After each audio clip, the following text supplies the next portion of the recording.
प्यारे बच्चों, कल की क्लास में हमने प्रधानमंत्री, उप प्रधानमंत्री और महान्यायवादी के विषय में जो परीक्षा उपयोगी प्रश्न थे उनके विषय में चर्चा किए। तो उसके तहत प्रथम प्रधानमंत्री कौन थे? पंडित जवाहरलाल नेहरू। प्रथम उप प्रधानमंत्री कौन थे? सरदार वल्लभ भाई पटेल। इसी तरीके से प्रथम महान्यायवादी कौन थे? तो प्रथम महान्यायवादी MC सीतलवाड़ थे।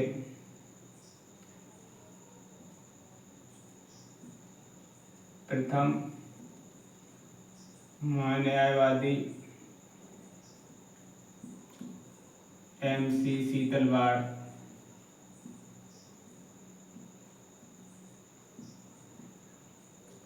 वर्तमान में कौन से हैं? वर्तमान में जो महान्यायवादी R वेंकट रमणी हैं।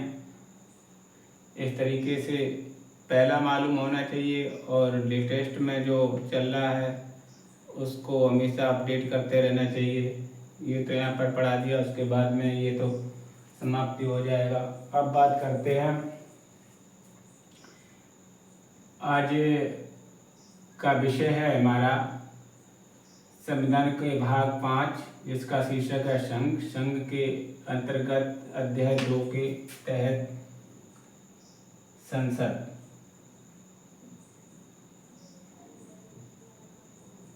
हर एक देश की अपनी एक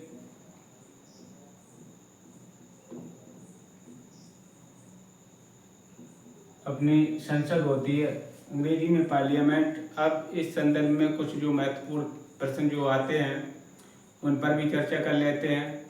तो हर एक देश की अपनी एक कानून निर्माती संस्था होती है, जैसे भारत की अपनी संसद है। इसी तरीके से आइए विश्व के जो बड़े बड़े देश हैं उनकी संसदों का क्या नाम है वो भी जान लीजिए। अब ब्रिटेन की बात करें तो वहाँ की जो संसद है उसको पार्लियामेंट कहते हैं। अब रूस की संसद की बात करें तो वहाँ रूस की जो संसद है, रूस की संसद जो है उसको सुप्रीम सोवियत कहते हैं।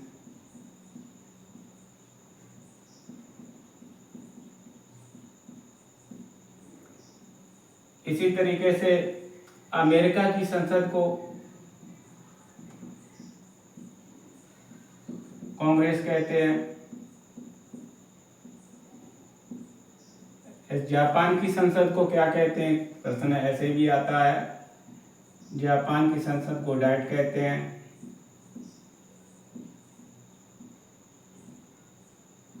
अब ऐसे मंगोलिया भी आ गई।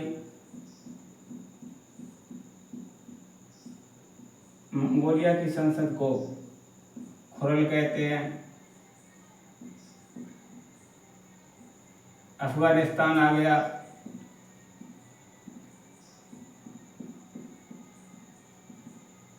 अफगानिस्तान की संसद को क्या कहते हैं?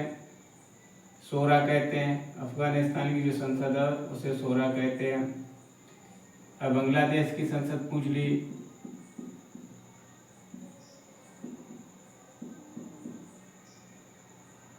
तो ये संघीय जातीय सभा, जातीय असेंबली। इस तरीके से ये तो जो थी प्रमुख देश और उनकी कानून बनाने वाली संस्था, जिसे संसद कहते हैं। तो अब बात करते हैं अपने देश के परिप्रेक्ष्य में जो अपनी पार्लियामेंट है उसके संबंध में। तो आइए शुरुआत करते हैं। तो भारतीय संसद के वास्तुकार कौन थे?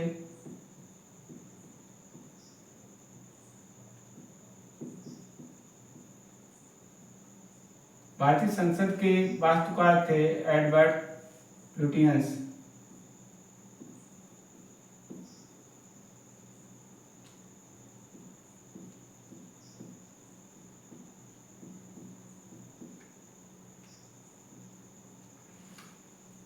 अब वर्तमान में बात करते हैं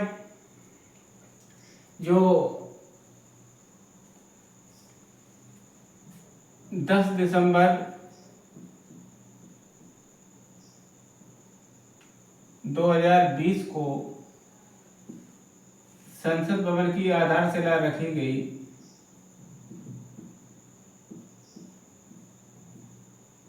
मोदी द्वारा, नरेंद्र दामोदर दास मोदी द्वारा संसद की जो आधारशिला रखी गई 10 दिसंबर 2020 को, और ये निर्माण कार्य होते होते 28 मई 2023 28 मई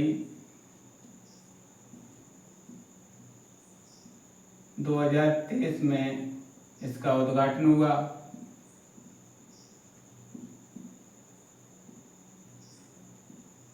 किसने किया उद्घाटन?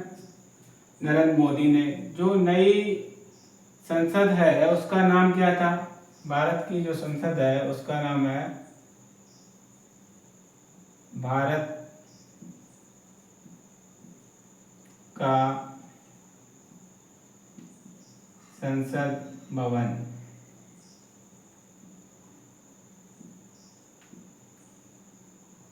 भारतीय संसद का अब जो नया नाम है वो भारत का संसद भवन, ये नाम रख दिया गया।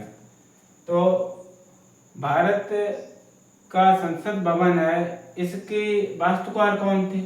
कौन? इसके वास्तुकार थे विमल पटेल।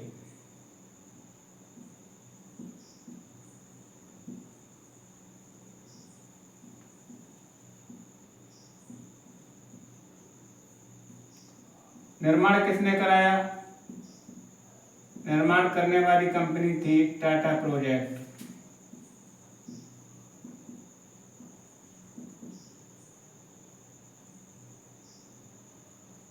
तो अब इसके अंदर जो सीटें हैं लोकसभा की, वो कितनी हैं?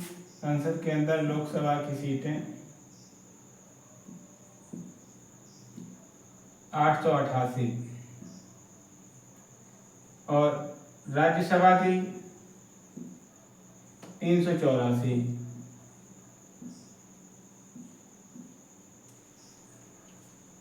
इस तरीके से ये भी आना चाहिए कि प्राचीन नाम क्या था भारतीय संसद, वास्तुकार कौन थे? Edward Lutyens. नए वास्तुकार, नई जो नया भारतीय संसद का नया नाम भारत का संसद भवन, इसके वास्तुकार कौन थे? तो विमल पटेल। उद्घाटन कब हुआ और आधारशिला कब रखी गई? इस तरीके की ये प्रश्न है, इनको भी आना चाहिए। तो इस संदर्भ में जो ठीक है, अब आगे बात करते हैं इससे।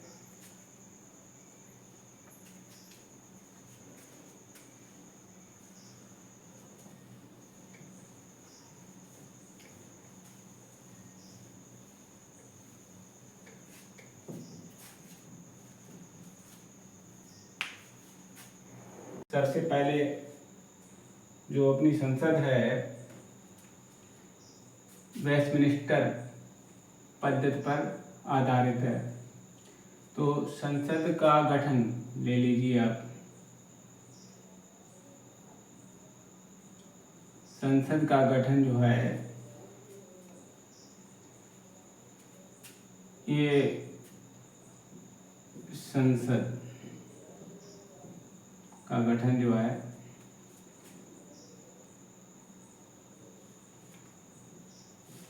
लोकसभा,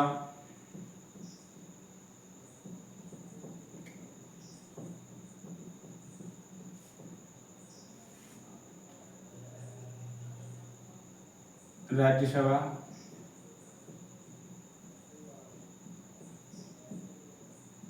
और राष्ट्रपति।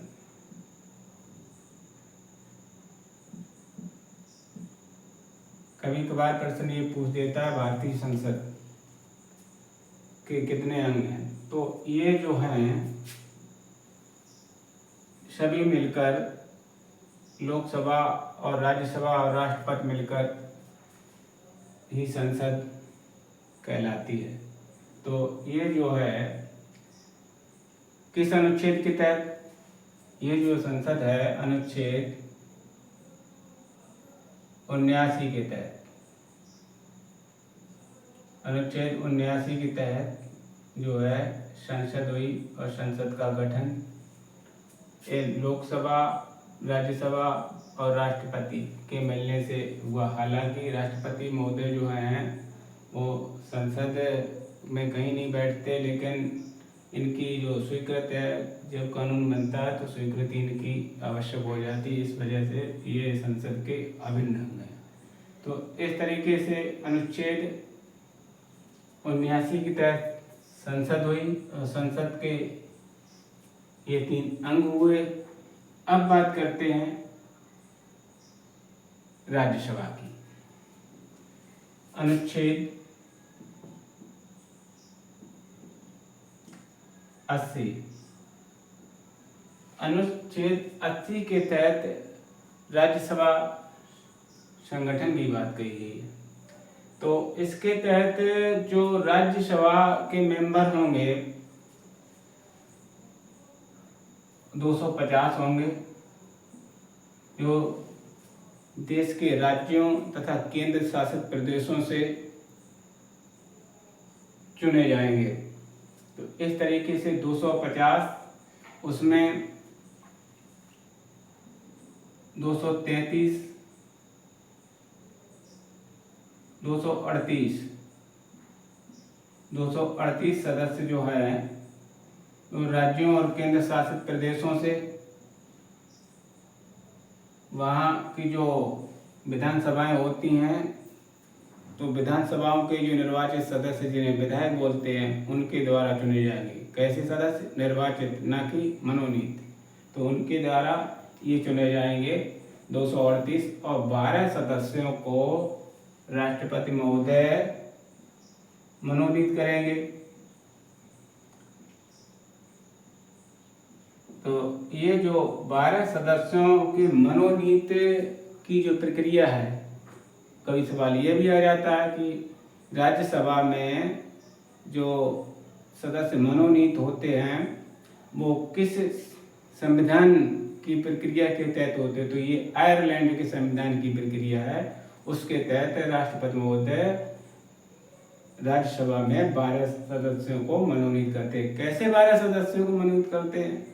जो सदस्य साहित्य, कला, विज्ञान, समाज सेवा के क्षेत्र में विशेष ज्ञान रखते हैं उनको राष्ट्रपति महोदय राज्यसभा के मनोनीत सदस्य के रूप में नियुक्त कर देते हैं। तो ये तो स्थिति है पूर्ण, जब मूल संविधान वाली बात आती है उसके अंतर्गत। लेकिन वर्तमान में क्या स्थिति है? वर्तमान में राज्यसभा की जो सीटें हैं वो 245 हैं। 245 सीटों में 229 सीटें जो हैं वो राज्यों से हैं और 4 सीटें हैं वो केंद्र शासित प्रदेशों से हैं और 12 सीटें हैं वो राष्ट्रपति महोदय द्वारा नियुक्त किए गए सदस्य हैं। तो 229 देश की विभिन्न राज्यों की विधानसभाओं से निर्वाचित और 4 जो हैं जो केंद्र शासित प्रदेश, जहां राज्यसभा के सदस्यों के नियुक्त होने के लिए जो मानदंड जो पूरे करते हैं वहाँ से, अर्थात जहाँ पर विधानसभाएं हैं जैसे दिल्ली और पांडिचेरी। अब जो दिल्ली और पांडिचेरी में, दिल्ली में 3 सीटें राज्यसभा की हैं और पांडिचेरी में 1, तो इस हिसाब से 4 हो गई। तो केंद्र शासित प्रदेशों से 4 और राज्यों से 229 और मनोनीत जो है वो 12। इस तरीके से वर्तमान में ये स्थिति है। इस आधार पर इनकी नियुक्ति हो गई। और अब यहाँ पे बात करते हैं कि सर्वाधिक, कभी कभार प्रश्न आ जाता है कि राज्यसभा की सर्वाधिक सीटें किस प्रदेश में है। तो उत्तर प्रदेश में, यूपी में राज्यसभा की सर्वाधिक सीटें हैं कितनी? 31 सीटें हैं। जो 31 सीटें जो राज्यसभा की हैं। अब थोड़ा और भी जान लीजिए।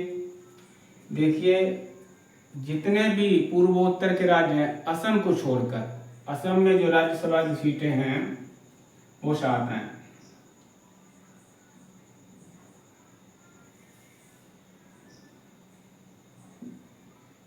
राज्यसभा की सीटें असम में 7। अब पंजाब में भी 7 हैं। पंजाब में भी 7 हैं और तेलंगाना में भी 7 हैं। इस तरीके से ये जो 3 हो गए,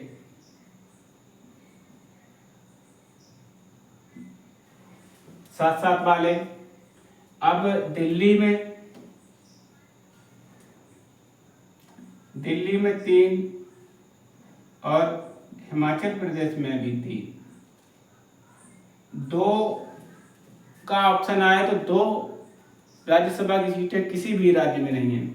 और आसानी से एक ट्रक और भी है, जितने भी पूर्व उत्तर के राज्य हैं असम को छोड़कर, अरुणाचल, नागालैंड, मणिपुर, मिजोरम, त्रिपुरा, मेघालय और सिक्किम, यहाँ पर राज्यसभा की सीटों की संख्या 1। इतना याद रखिए आप, बहुत आसानी के साथ। गोवा में भी 1। ये तो आसानी से याद हो गई आपको। सर्वाधिक उत्तर प्रदेश में, 7-7 वाले 3 और 1-1 वाले जितने भी पूर्वोत्तर के राज्य हैं, 7 सिस्टर वन ब्रदर, उसमें असम को आप निकाल दीजिए और सब में 1-1 राज्यसभा की सीट कर दीजिए। आराम से आपको याद हो जाएंगी ये। अब बात करते हैं अगले उसमें, जो अनुसूचित 4 के संबंध में। अनुसूचित 4 के अंतर्गत जो राज्यसभा की सीटों का बंटवारा है कि कहाँ पर, किस प्रदेश में, किस केंद्र शासित प्रदेश में कितनी सीटें होंगी, इसका उल्लेख अनुसूचित 4 में है। तो अनुसूचित 4 के तहत इसकी जो बात कही गई कि ये जो सदस्य चुने जाएंगे उम्मीदवार, उनके लिए पहले ये व्यवस्था थी कि जहाँ से ये चुना जाए उसी क्षेत्र का निवासी होना चाहिए, लेकिन 2003 में संशोधन द्वारा ये व्यवस्था समाप्त कर दी गई कि भारत का नागरिक जो है वो कहीं, भारत में किसी भी क्षेत्र में कहीं पर भी वो उसका पंजीकरण हो, मतदाता हो, वो कहीं से भी चुनाव लड़ सकता है। तो ये प्रक्रिया 2003 में हुई, ये स्वतंत्रता है। और जो 2003 में जहाँ ये गुप्त मतदान होता था, अब वो खुला मतदान होने लगा। तो इस तरीके से अनुसूची 4 में ये भी है। अब बात करते हैं हम आगे राज्यसभा के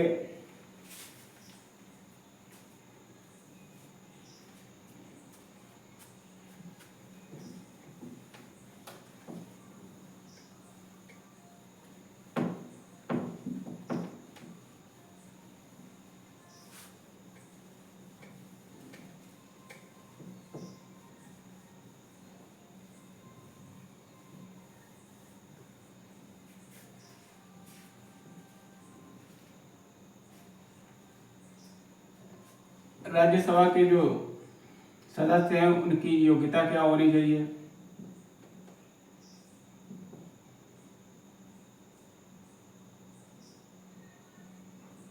जो राज्यसभा है उसको हम कई अन्य नामों से भी जानते हैं। यह भी मालूम होना चाहिए, इसको स्थायी सदन भी कहते हैं।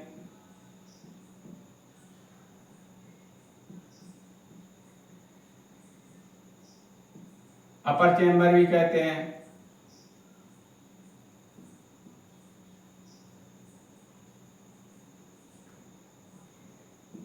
तो राज्यसभा जो है स्थायी सदन, अपर सदन और द्वितीय सदन के नाम से भी जाना जाता है इसको।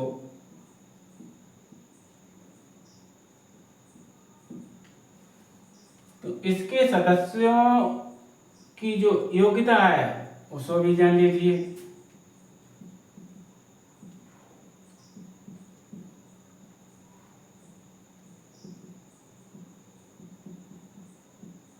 योग्यताओं में वो भारत का नागरिक हो,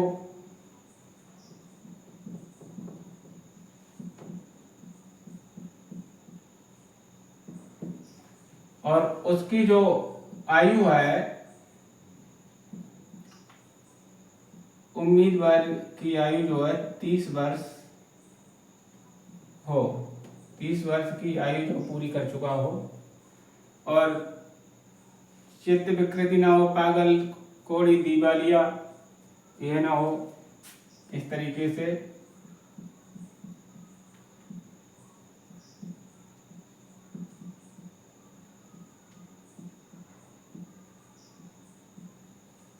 और निर्भरता जो है, दल बदल के तहत जो प्रावधान है उनका निश्चय लोकसभा अध्यक्ष और राज्यसभा के जो उपसभापति होते हैं वो उसका निर्णय करेंगे कि हाँ ये जो दल बदल कानून के अंतर्गत ये निर्योग्य तो नहीं है। ऐसी बात तब आती है जब कोई निर्दलीय प्रत्याशी जो है किसी दल में शामिल हो जाता है, या कोई मनोनीत जो प्रत्याशी है वो 6 महीने के बाद या 6 महीने के अंदर जब उस दूसरे दल की सदस्यता ग्रहण कर लेता हो, तो इस तरीके से दल बदल कानून के अंतर्गत कौन निर्योग्य है इसका फैसला जो है अध्यक्ष और सभापति ही करेंगे। तो ये तो योग्यताएं होगी। लेकिन यहाँ पर जो एक बात आती है कि जो सभापति जो होते हैं वो राज्यसभा के पदेन अध्यक्ष होते हैं। उनकी जो वो आयु है वो 35 वर्ष होती है। वो पिछले क्लास में पढ़ भी चुके हैं। तो उनके लिए राष्ट्रपति, उपराष्ट्रपति और राज्यपाल के संदर्भ में जो आयु है वो 35 वर्ष है। लेकिन राज्यसभा के सदस्य के लिए 30 वर्ष। अब आगे जब पढ़ेंगे लोकसभा में तो उसके लिए 25 वर्ष है। लेकिन अभी जो टॉपिक हमारा है, पॉइंट है, बिंदु है, वो राज्यसभा का है। तो इसके संदर्भ में बात करते हैं। अब योग्यताएं हो गई। योग्यताओं के बाद अब कार्यकाल की बात करते हैं।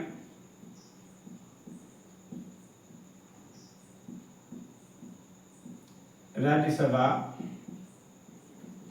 सदस्यों का कार्यकाल, जो इनका कार्यकाल जो है व्यक्तिगत रूप से 6 वर्ष का होता है। 6 वर्ष का कार्यकाल होता है।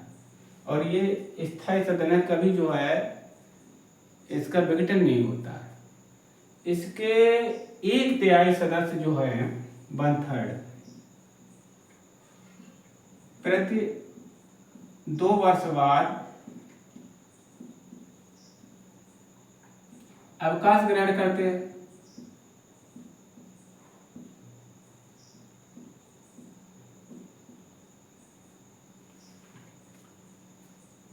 एक तिहाई सदस्य जो है प्रत्येक 2 वर्ष बाद अवकाश ग्रहण करते हैं। तो व्यक्तिगत रूप से जो उम्मीदवार का कार्यकाल है वो 6 वर्ष है। तो ये प्रणाली जब शुरू हुआ दौर 1952, 3 अप्रैल 1952 को 3 अप्रैल 1952 को काउंसिल ऑफ स्टेट का गठन किया गया, जिसे राज्यसभा कहते हैं। फिर बाद में 1954 में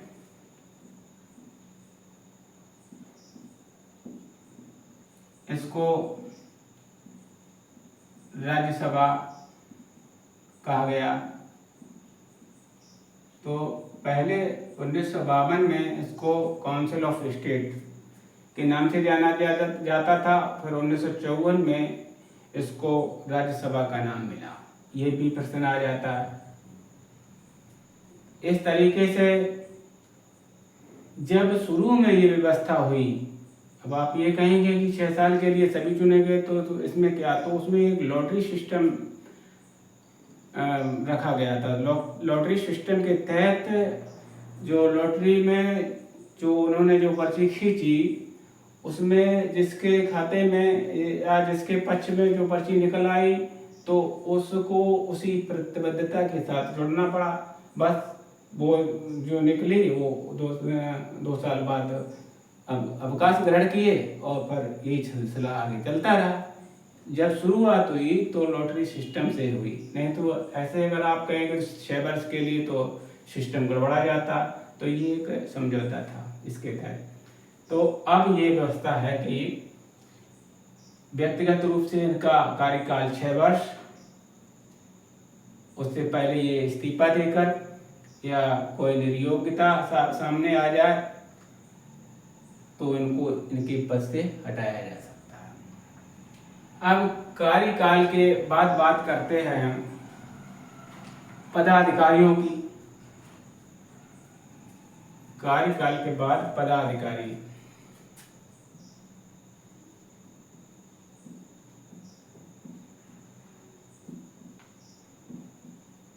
ये पदाधिकारी जो है अनुच्छेद 89 के तहत, अनुच्छेद 89 के तहत राज्यसभा के जो पदाधिकारी होंगे, पदाधिकारियों में सभापति,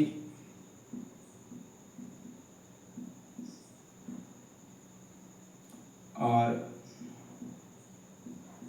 उपसभापति,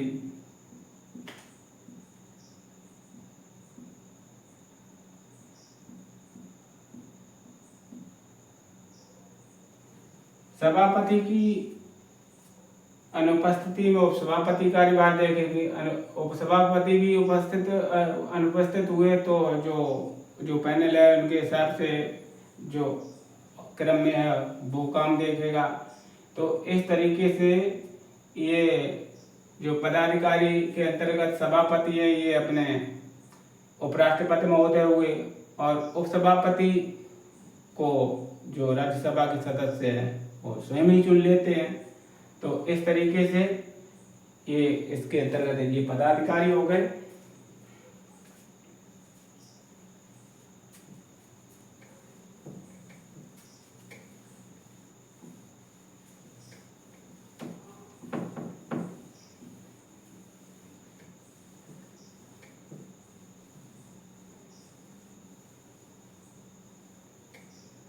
अब राज्यसभा के जो मेंबर हैं उनकी शक्तियां भी जान लीजिए आप।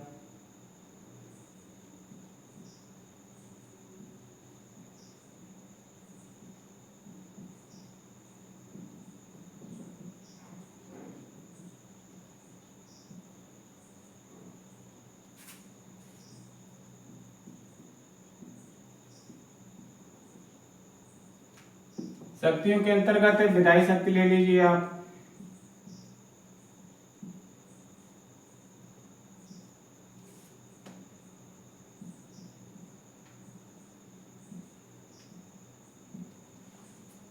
जब कोई साधारण विधेयक लोकसभा द्वारा पेश किया जाता है तो उस संबंध में जब वो विधेयक राज्यसभा में जाता है तो साधारण विधेयक पर राज्यसभा उसको अपने पास रोककर 6 महीने तक विलंबित कर सकती है। तो 6 महीने साधारण विधेयक को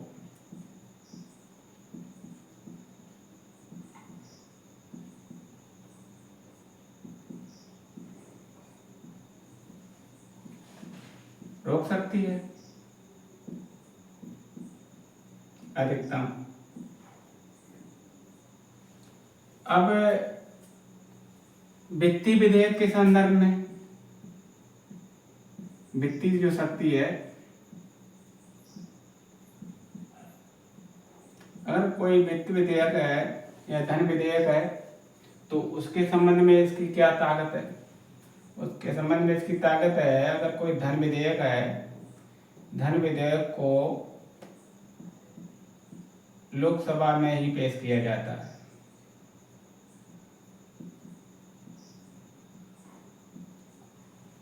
तो धन विधेयक को 109 के तहत जो प्रक्रिया है धन विधेयक की, अनुच्छेद 109 के तहत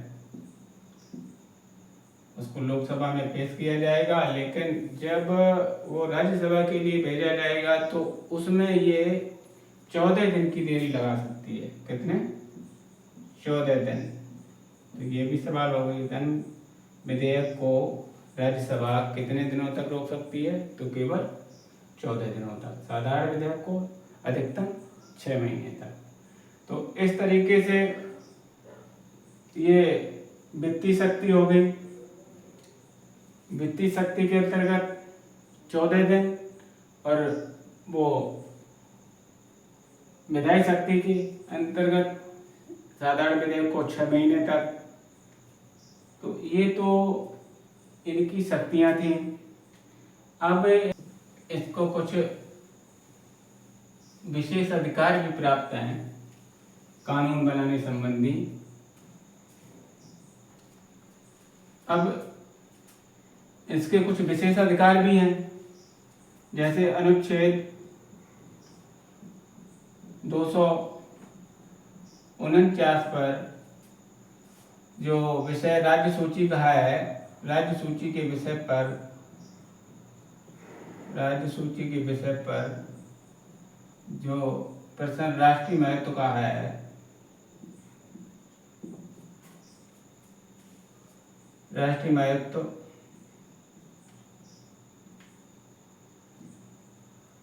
के विषय में कानून बना सकती है।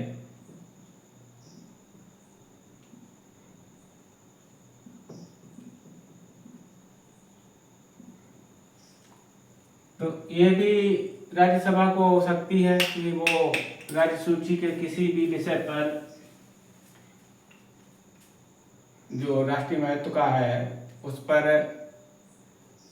अनुच्छेद 249 के तहत कानून बना सकती है। तो इस तरीके का जो प्रश्न जब आया 1952 में व्यापार, वाणिज्य और उत्पादन वितरण से संबंधित, तब भी इसने संसद को या सरकार को अधिकार दिया कि इस तरीके का आप कानून बनाएं, और वो कानून बना। और इसी तरीके से अनुच्छेद 312 के तहत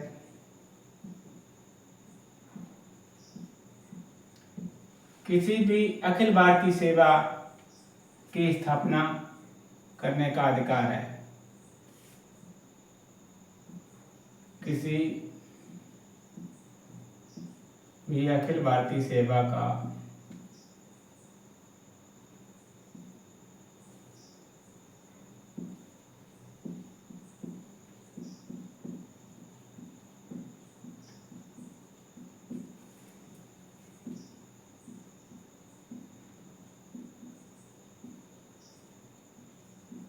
तो इसके अंतर्गत इन्होंने जो 1961 में भारतीय वन सेवा,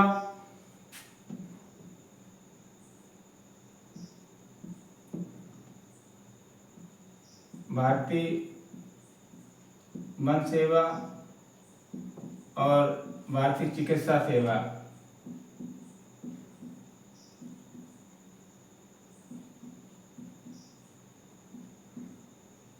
के लिए जो कानून बनाने का अधिकार संसद को दिया या संघ की सरकार को दिया।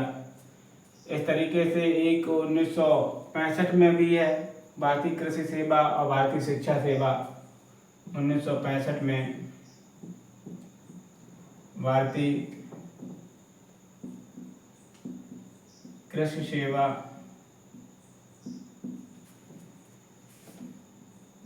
और भारतीय शिक्षा सेवा बनाने का अधिकार भी संसद को या संघ की सरकार को दिया। तो ये तो थे राज्यसभा से संबंधित महत्वपूर्ण प्रश्न। अब अगली क्लास में हम लोकसभा से संबंधित जो है, जो भी परीक्षा उपयोगी प्रश्न है उन पर अगली क्लास में चर्चा करेंगे। धन्यवाद।